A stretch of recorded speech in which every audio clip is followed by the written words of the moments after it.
welcome to the K-State Sodcast. I'm so pleased to be joined by Trevor Vance today. Trevor's been the manager here at Kaufman for, you don't have to tell us exactly how Well, I'm many years. starting my 38th season with the Royals, and I became the head groundskeeper in 1995, so whatever that works out for. 25, 27 years, somewhere along there. It's been a little bit of time, and Yes. you've been through quite a few cycles in terms of what you're managing out here. I still remember many years of synthetic turf, the old synthetic turf. Yeah, from 85 to 94, I was introduced to the artificial, Yeah. and it was a challenge in itself because it was extremely hot out here back in those days. Yeah. But sure been a lot sweeter to have this natural grass out here and Right. know that every day you're going to come to work and have something to do. And you came through the George Toma profile. I am one of introduced to many. the industry. One of many that came through that fell off the George Toma tree, and I've been doing this for a long time now. There'd be no Trevor Vance without George Toma. That goes without saying.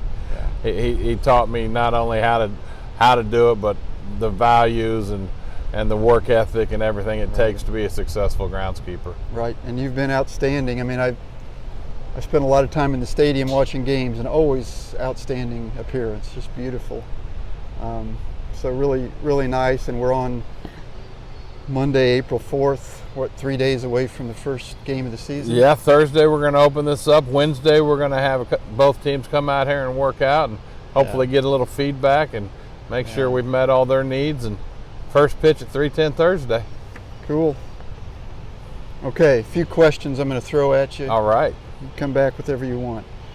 One thing I've learned a lot about over the years is the extensive maintenance that dirt requires on baseball fields.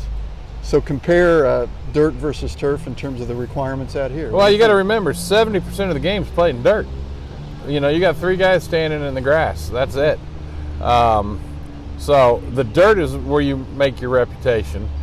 The grass is what the fans fall in love with. Yes. We spend more time working in the dirt and protecting it than we really have to do with the natural grass. I mean, you know, we're built on a USGA, so drainage isn't a problem. Right. If we stay on top of our fungicides and our fertility, they're not taking anything away. It's a challenge here in Kansas City to grow healthy turf year round when this bluegrass wants to go dormant. Harder on than any us. place in the country.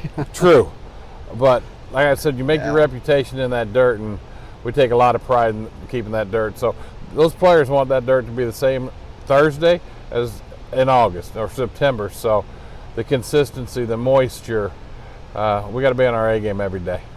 Very interesting. Very interesting. So sand-based field, heavy 90% plus sand. Right. Very good drainage. How do you handle the infield? Is it Infield same way. Okay. You know, the infield doesn't get to see near the rain that the outfield does, because if there's a threat of rain when the team's in town, obviously if it's raining, the tarp's on. Right. So I would guess the infield probably gets 40% of the natural rain that the rest of this field gets, just due to the scheduling and everything, because we can't afford our dirt to get too wet. Right. So a lot of hand water in the infield, but you know, the key is whether you're aerifying, deep tining, slicing, keep this thing open so your surface don't seal off, and let that water get through here, and you should be pretty successful. I've always said air movement and air supply to your roots, and you've won half the battle. I would agree with that. The turf we're sitting on here, primarily Kentucky bluegrass, correct? It's a four-way blend out of Colorado. We did introduce some ryegrass to this last fall, with the plans and expectations that at the end of this season we're looking at a resurfacing. Okay. We're also we're getting into the concerts and everything, so we want to make sure that we can maintain and recover quickly. So we went ahead and started an introduction of, and when I say an introduction, you know, 3 to 4 pounds of ryegrass per 1,000. Right. Nothing crazy, but it's predominantly bluegrass. Yeah. And I know in the past on the infield you've tried, there's been different things used. Warm season grasses. We have done warm season grasses We've done about every Bermuda out there. We even went with Paspalum one season. Our goal is to provide the players the best playing surface possible year round. Right. Well, what's better than Bermuda and Kansas City in July and August? Right. It's actively growing. I mean, it recovers quickly.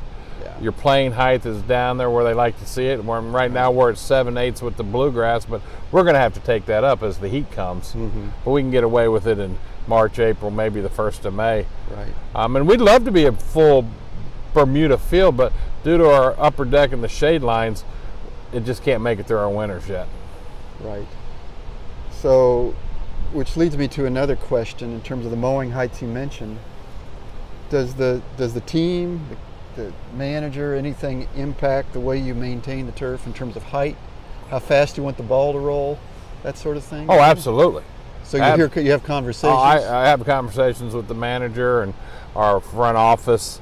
You know, there's been times where they wanted us to cut one side of the infield taller than the other side. I'm like, now we're pushing it a little bit there. I mean, we can go one way or another, but I didn't want to cut one an inch and a quarter and the other 7/8. But and you don't want native grass on one side. No.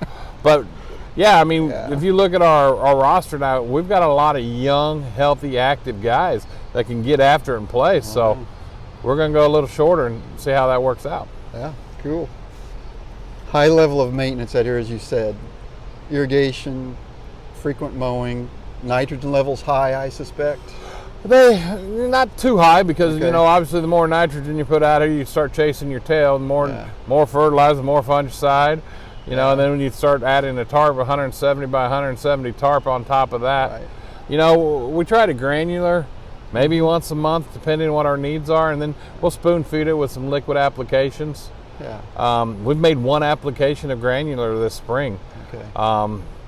You know, our soil temperature is still in the 50s right now, so it's not. We haven't even reached the growing season yet, but we've been able to wake it up, green it up, and get it ready for Thursday. Yeah, cool.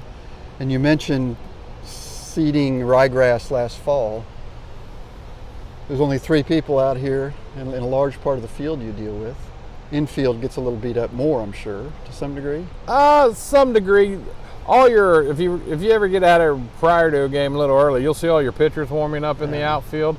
You'll see a lot of shagging going on in the outfield, and all our extra events are in the outfield. Right. I mean, when the team goes out of town, unless it's a baseball game, the infield's sacred. Yeah. But when you host a concert, you got 10,000 people sitting out here in this outfield. Yeah. Wow. So seeding, resodding, that sort of thing during the season isn't something that comes up a lot, or do you? Well, you always are going to have your high traffic areas. Okay. Your on deck circles in front of the pitching mound, sometimes around the plate. The umpires, for some reason, the umpires feel they need to stand on grass at first and third instead of on the dirt. Yeah. So we monitor those. We'll start off trying to seed them. You know, when you can get seed up and quick in the spring and the fall, we can get by with seeding. But eventually, that spot's going to wear, and we're going to have to replace it. But we have a 1,000 square foot nursery here on site that we maintain just like the playing field. So we can take a piece out of there and put it in here, and hopefully nobody even notices. Right. Do you have to oversee the surrounding area too? No, the county takes care of the entire complex, and obviously the chiefs take care of theirs over there. But we all work hand in hand. We're all partners in this. So, you know, if I have a piece of equipment they need to borrow, or they have a piece I need to borrow, it helps out a bunch. Right. We all tend to be focused on the Royals games, but you deal with other events out here too. How much does that intersect with what you do? Oh, everybody's got to take into consideration, especially here in Kansas City. You know, our owner bought the team in 2020. First thing we did, we went into a COVID shutdown, played 30 home games, had no fans. Last year, we opened it up to a 162 game season, but we had minimal fans towards the beginning. You know, nobody buys these teams to lose money, so how can you make more money? Is more events. Hosting concerts or winter parks or whatever if it can make money. You know, I'm not going to be the one that tells the owner he can't make money. That's way above my pay grade. No. But yeah, we host events, and you know, we just try to be proactive and prepare for it and try to come through it unscathed. We know the Royals have spring training. Once season starts, how much practice goes on out here? Is there much? Well, we also rehab here, so any player's injured, they rehab. And people think rehab, they come out and play catch. No, I mean, when they get cranked up, they're taking infield, they're taking BP, they're throwing off mounds, maybe throwing live. But when the team's in town, people look at the schedules, 7:10 start. Well, the visiting team's early work starts at 2 o'clock. So our window to get things done is about 8 a.m. to 1, and then we're starting to set up for early work. Then they go 2 to 3, Royals go 3 to 4.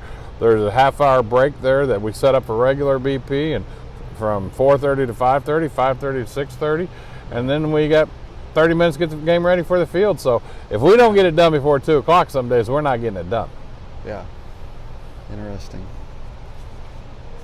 And the Royals aren't going to be anywhere else. Well, maybe you can't tell us this, but they're not practicing anywhere else besides. No.